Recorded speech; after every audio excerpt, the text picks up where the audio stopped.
The Lord be with you. And with your spirit. Kinutlugikan na Santos nga Ebanghelyo, sumala ni San Lucas. Mayaon ikaw, O Ginoo.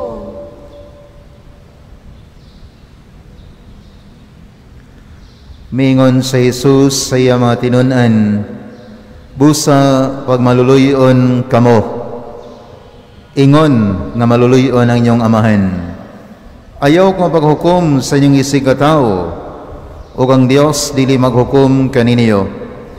Ayaw sila pakasada, o kamo dili pakasadon sa Dios. Pasailua sila, o ang Dios na pasaylo sa kaninyo. Panghatag kamo sa uban, o ang Dios mohatag usab kaninyo. Madawat ninyo ang hustong takos, o pakapinan pagayod. Ibubo sa inyong mga kamot, kutob sa inyong mahakgom. Ang taksanan nga inyong gamiton alang sa uban, mausab ang taksanan nga gamiton sa Dios alang kaninyo. Ang Ebanghelyo sa Ginoo. Dayon ikaw, Kristo. Mingon sa Jesus sa matinunan, busa pag maluluyon kamo, ingon nga maluluyon ang inyong amahan. Mga kaigsunan, may gabi kaninyong tanan. Kinsa man ang taong way kaluoy, kanang wala siya kaila, nga siya duna pod siya'y sala.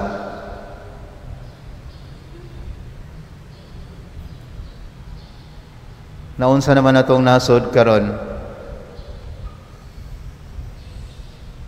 Just today, Senator Risa Hontiveros nisulti, I'm willing to go to the ICC to present the evidence of this extrajudicial killing.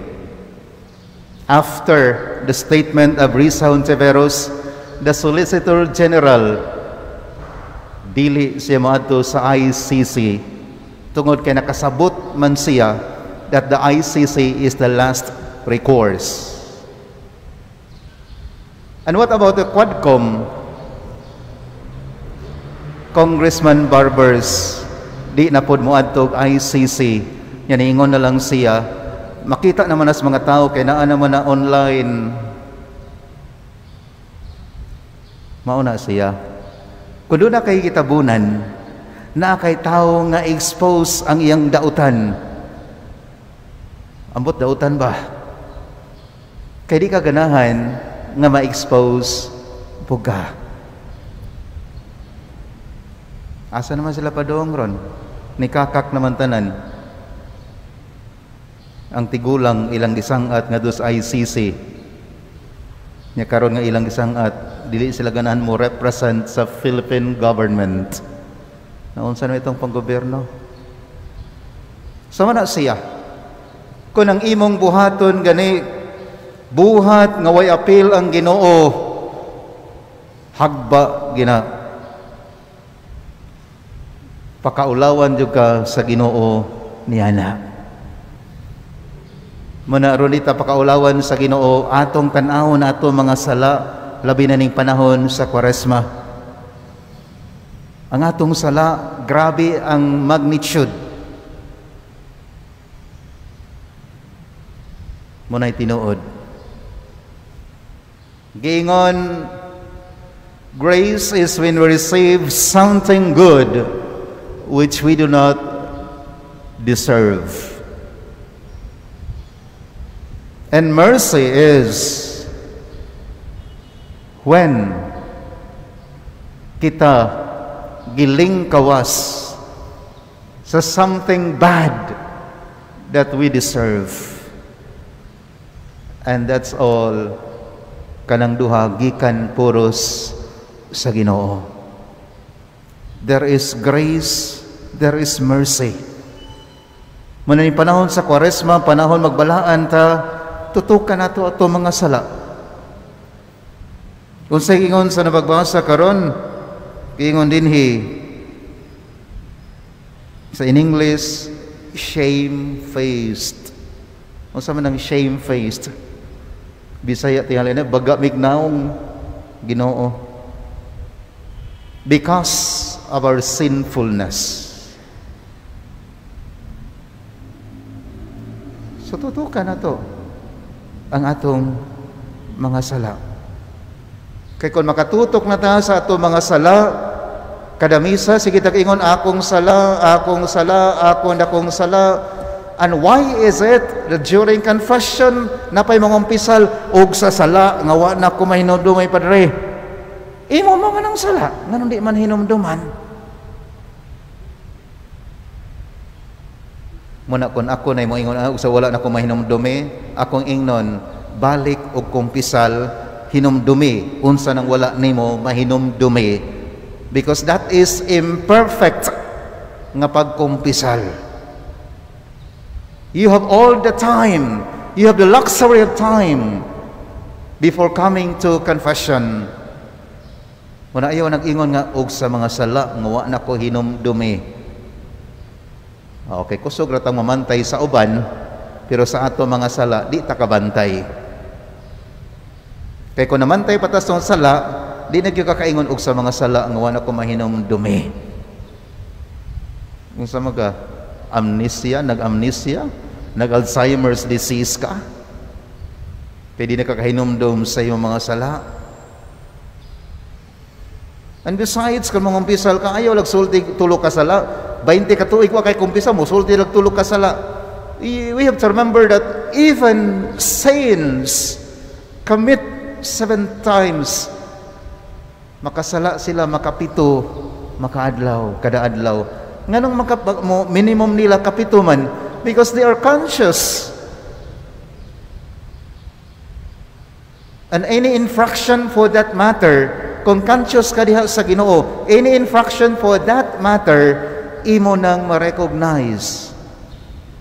But if you're not conscious that you're in God, before the presence of God, then bisan sala, moingon ka nga, dili man sala. Pero tanan nga mga santos, moangkon gid sila, they committed sins minimum of 7 per day. Nain lag lumagduol sa pari. Kansay katapusan ng kumbisa last month, Pader. Morning ko mga sala, Pader, tulurog yun ka buok. Kana ting late kag pagsimba, di na sala.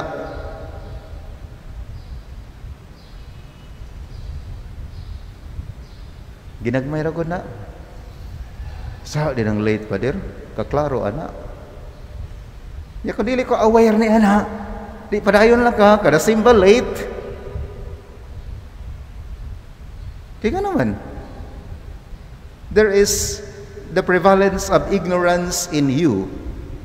And because of this ignorance, you become arrogant. Di ba, may kang magbuot ng pari, malate ko, may ganin simba ko, kana siya.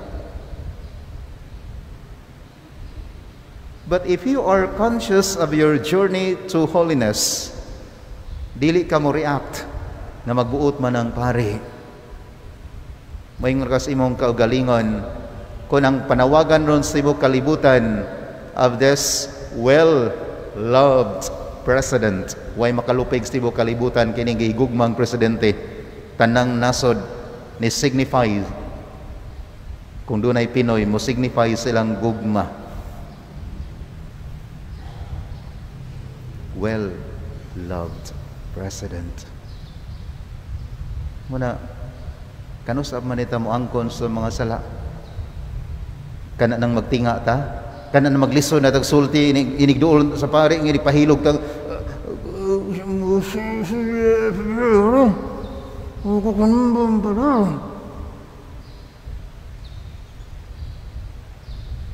kapila na mo responde kog confession sa masakiton, igorang mo hilak. Engko dili minihinilakay ning atoa, niyari ko aron ka mo kumpisal sa imong mga sala. Ang angman mo disro kog hatag nimo og absolution, I absolve you. Wala man gani sulti. Gani ang doktor imbestigaron pa man ka. Nganong kang naa sa emergency room. Daghan lain-laing doktor mo duol nimo mangita og mga facts nganong naa ka. Kapoy usay tubag, gadaghang magpuli-puli pangutana. Pero aron man nila ma-ascertain pinaagi sa imong tubag unsay saktong tambal nga idapat nimo. Ang angman ako natunok og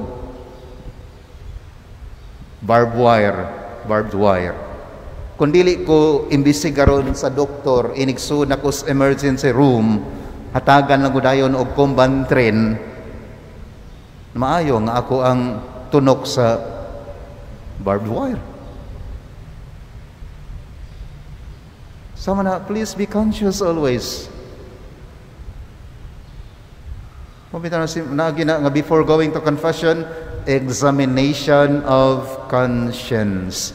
Kaya nguban kita silang naipari, linya lang po dito. You do the examination of conscience. Tell all your sins to God. Kaya igsulti nimo sa imong nga sala ngadto sa Ginoo, wa pa lang ka niabot gani sa pari aron mangumpisal, ang Ginoo nag-andam na sa iyong pasaylo nimo. Kaya nihimo naman ka sa examination of conscience. Niya maulaw na ka. Muna ang tao nga aware sa mga makasala, dili na manghilabot sa uban. Tanan nga marites, wa nakatutok sa ilang mga sala. Ganahan sila musawsaw sa sala sa uban. Sala silang silingan, ilang ibandilyo.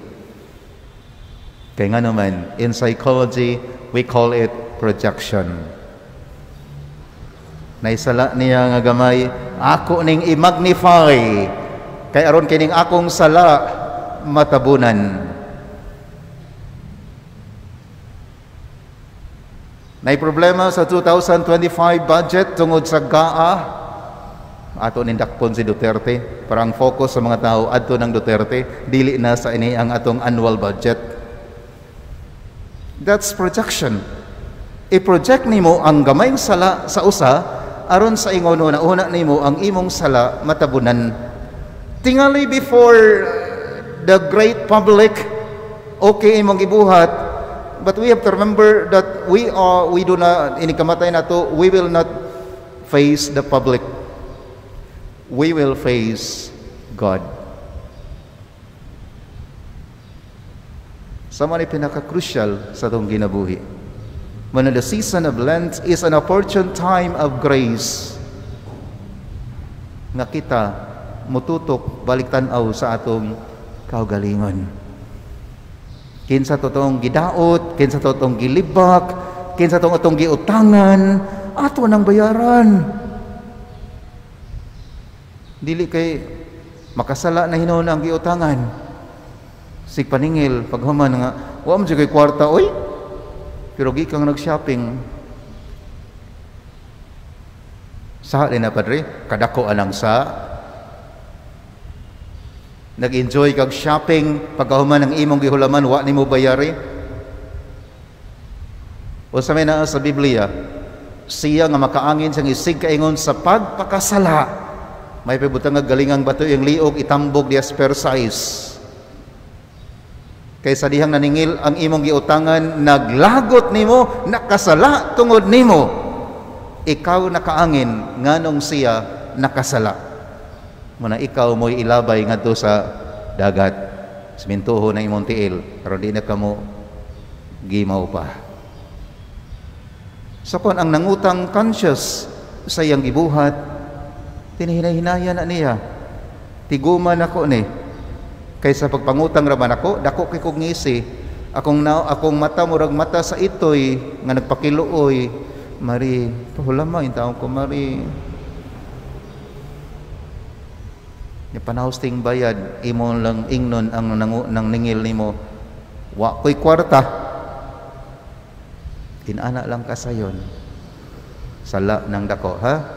So sa utang nga nanimba ron dire, sala ng dako ang di pagbayad sa utang. Kang imong giutangan, imong gi-lead into committing sin. And the stipulation of God is very clear.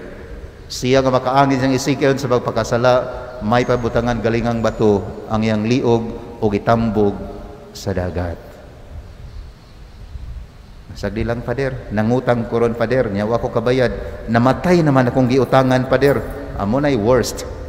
Kung namatay ng imong giutangan, asa makaubayad? At doon ni Mosnitso nga, pray. Bangon ko no, pray, kung ibayad ni pray. Nag-iingon nga sa buhi pa nga nung wala mo ni bayari. Magunsa man ng berde nga balili ko ng kabaw, patay na. So, doon nag-congruence, berdeng balili, buhi pang kabaw. Dili kay patay ng kabaw, dadaan imong berdeng balili. Patay na imong giutangan, anak pa nimo dadaan sa imong ibayad. Nonsense. Muna magigsunan, why kumo? Sa pagtutok kanunay sa atong infraction atubangan sa Ginoo, sa atong mga sala atubangan sa Ginoo. Kay way lami ang imong pagtambong sa misa, sige lang kag pukpuk sa imong dughan, akong sala, akong dakong sala, niya sa tinuod wa di kakasabot niya na. Grace is when we receive something good we do not deserve, and mercy is when we are spared of something bad that we deserve. Halihog manindog.